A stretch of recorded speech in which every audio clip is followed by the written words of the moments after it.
Tory Lanez is suing the California Department of Corrections for $100 million.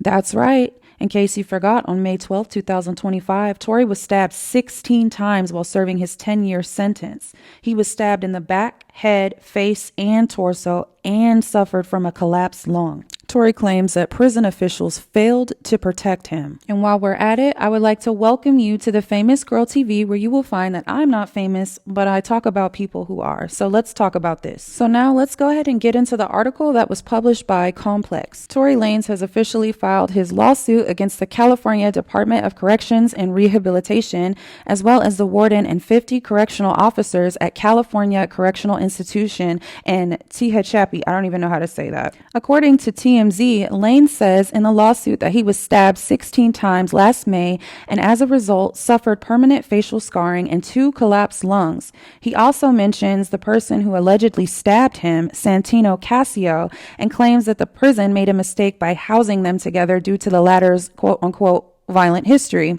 The rapper also claims that Warden Danny Samuel violated protocols by placing the two together.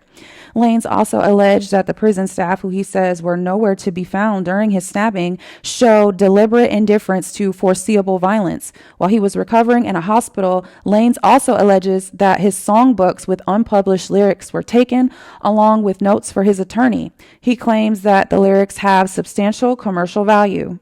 Lanez's $100 million request for damages includes $1 million per stab wound and $10 million for facial scarring. He's also requesting that the confiscated songbooks be returned to him. After Lanez was stabbed last year, Casio reportedly revealed on a phone call that he'd heard rumors that Lanez wanted to harm him. He also alleged that after hearing those rumors, he saw Lanez with a weapon in his pocket.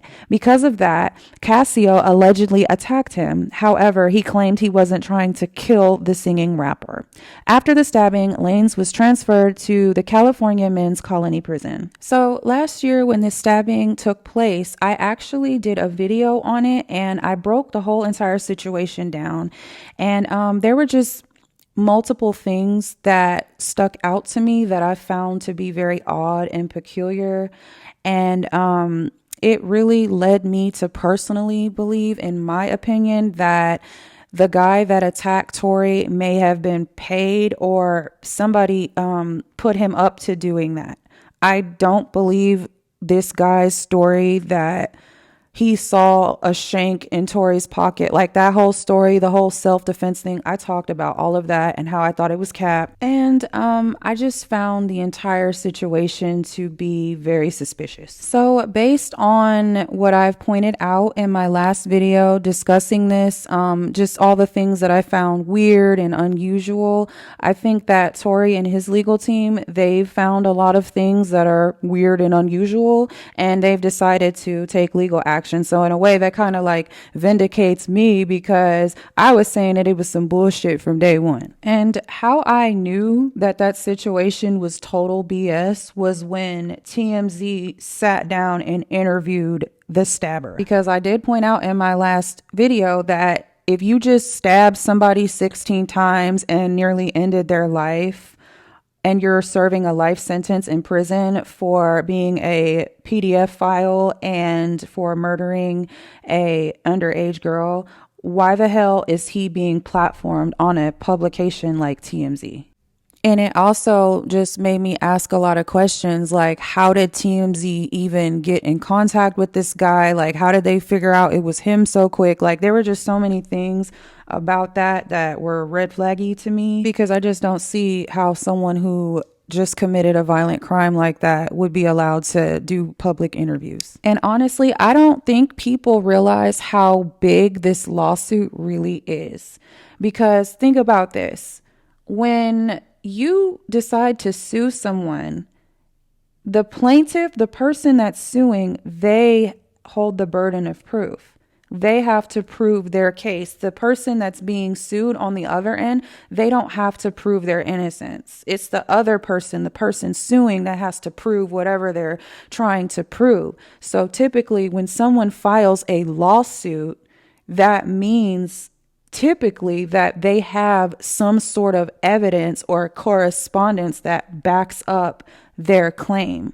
So I don't think any evidence as far as this case has been revealed yet, but I'm just saying I would not be surprised if Tory had some sort of like evidence or something like in the tuck. And I will also add that lawsuits are a fantastic way to get information. So let me give you an example. Right now, there's a lot of chatter online in social media about Rock Nation and the types of lawsuits that they file against people. Let me give you another example. Milagro Grams. She was sued by Megan Thee Stallion, but like obviously Megan is a Rock Nation artist, so Rock Nation's lawyers were like all over that, you know? But what a lot of people noticed was that Rock Nation, they literally subpoenaed Milagro's entire life. Like, they got permission to clone her phone. I'm pretty sure they went through all of her old text messages. They were given access to her social media accounts to see like who was talking to who. And then they even were they went over her bank statements. I'm pretty sure they got to see her bank account. And I believe they also got a hold of her phone records, so they were able to look at all of her old text messages and everything. Oh, but it didn't stop there. Do you remember they ended up subpoenaing DJ Academics and Aiden Ross and made both of them sit for like, I believe, 8+ hour long depositions. Megan/Rock Nation's lawyers were asking them all sorts of questions that had absolutely nothing to even do with the case against Milagro. Like they were asking them about Drake and Nicki Minaj and just basically trying to get whatever information that they could get as it relates to the entire company, not just for the Megan versus Milagro case. So that's when everyone was like, okay, this has turned into a fishing expedition. What is a fishing expedition? A fishing expedition is like when you start subpoenaing records and doing a bunch of stuff that really like doesn't even have anything to do with the actual case. You're just trying to get information on people. That's all you're trying to do. So I brought all that up to say that when you are in litigation, you do have a right to ask the judge to force the opposing side to provide whatever information that you're requesting. So Tory's legal team, they can request whatever they need. So if he decides that he wants to depose all of the COs that were there at the time, he can do that. If they want to subpoena the employees' work emails and look at their communications and, you know, see a list of names of all the people that were working that day, if they want to depose the warden, like they can do all that. So I say all that to say, if there was any collusion amongst the prison staff in any way, shape, or form, if they colluded against Tory in any way, there is a good possibility that that can be exposed in court just based on the nature of the crime and depending on what Tory's lawyers ask for. And they can even ask to subpoena TMZ and the Shade Room, because do you remember both of those publications posted the video of the stabbing, of the prison stabbing? So Tory's legal team can really be like, okay, so who gave you that video? How did you get access to that footage? Who did you talk to? I want to see your phone records. You know what I'm saying? Like they could really go really deep with this. But I have to be honest, I don't have a lot of faith in California at all. So, you know, I'm from California. I'm a California native. I don't know if you could tell by how I talk, but yeah, I'm from California, and California is like so corrupt. So honestly, I won't be surprised if this whole thing really just gets tossed and thrown out and never even goes anywhere. Because honestly, Tory really has no business in prison anyway. I do not believe that the state proved that case beyond a reasonable doubt. There's just a lot of things about that case that really just don't even make any sense. I don't know how a jury... There's just so many things about that case that scream corruption. And even like when he went before the appeals court, the arguments that his lawyer, Crystal Morgan, presented, she did a fantastic job. She did such a good job, and she presented her case so well. And even still, they still, threw it out. So, and while I do feel like Tory has a very good case and a strong case, and he has every right to sue, I'm kind of wondering if the fact that he's still incarcerated in the state of California, I'm wondering if California will try to be petty and spiteful and just try to slap it down anyway, even though he does have a good case. You know what I mean? Because suing the California Department of Corrections while you're incarcerated within the California Department of Corrections, that's kind of sticky, So that's why my only real concern is that they might try to retaliate against him. So at this point, we really just have to wait and see what a judge decides. The judge will either decide to let the case proceed forward or they'll dismiss it and throw it out. So we really just have to wait on that initial decision by the judge. So I'm just going to say, to all my Tory Lanez fans and supporters that are in here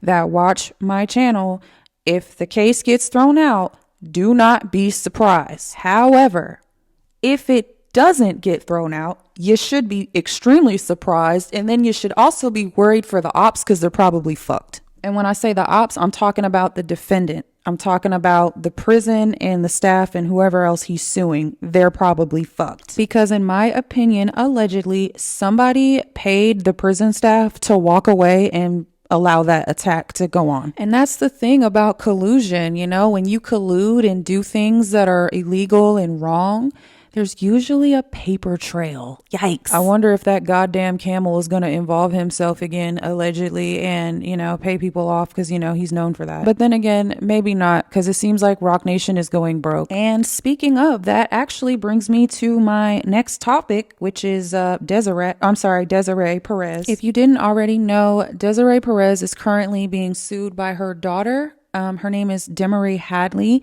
She is accusing her mother, Desiree, of falsely Baker acting her and locking her up in a mental institution for at least 2 weeks. So in the midst of this ongoing legal battle with her daughter, it was announced that an insurance company that goes by NYM, they are now suing Desiree. All Hip Hop said that in October, Perez invoked Rock Nation's commercial insurance policies and demanded the company pay for her entire legal defense. The insurer responded with a hard no, saying the dispute is unrelated to her CEO duties and therefore not covered. Now they're asking a federal judge to officially rule that they owe her nothing. According to the insurance policies filing, Desiree does not meet the policy's definition of insured for claims or damages caused by her personal conduct related to a dispute with her daughter and son-in-law. So basically what happened was, because Desiree is currently entangled in this long and expensive legal battle with her daughter Desiree, she tried to get NYM to cover the costs of her legal proceedings, but NYM is now suing her because they're like, no, we're not paying that because this has absolutely nothing to do with our company and it doesn't even fall within the parameters of your insurance coverage. She thought she was going to finesse the insurance company and get them to fund everything, but they were like, nope, bitch, you're on your own. This unfortunate situation has led many people to question if Rock Nation is going broke, because why are you trying to get insurance to cover something that they're not even supposed to cover? But then my next question is how many times have they done that and gotten away with it? How many times have they made a claim with insurance to cover legal fees that have nothing to do with anything? Sounds like insurance fraud, but hey, what do I know? Oh, and speaking of fraud, looks like the Justice Department, the DOJ, they're investigating the NFL for potential anti-competitive monopolistic practices related to broadcasting, streaming deals, and high consumer costs. Rock Nation is locked in very tight with the NFL, so I'm wondering if this will impact Rock Nation in any way, or if this will lead the DOJ to look at them. And not only that, but the Live Nation / Ticketmaster DOJ lawsuit that got settled, Yeah, well, several states still proceeded forward with the trial, and Live Nation and Ticketmaster was in fact found guilty. And now that they've been found guilty, the judge can decide to divest the two companies and make them operate independently from one another. And if you didn't know, Live Nation owns 50% of Rock Nation. So if Live Nation gets broken up from Ticketmaster and they end up having to pay billions and billions of dollars, and if they go broke, then Rock Nation's probably going to go broke too, just saying. So this pretty much concludes my video. I just want you to let me know what your thoughts are. Do you agree with what I'm saying? How do you feel about this Tory Lanez lawsuit? And I also want to know, what do you think about the DOJ getting involved with the NFL and also the lawsuit with the insurance company against Desiree? How do you guys feel about that? So just let me know what you think. And I just wanted to say thank you so much for watching me. And I will continue to upload and make videos and talk about things. Okay. So again, thank you. And I'll see you next time. Bye.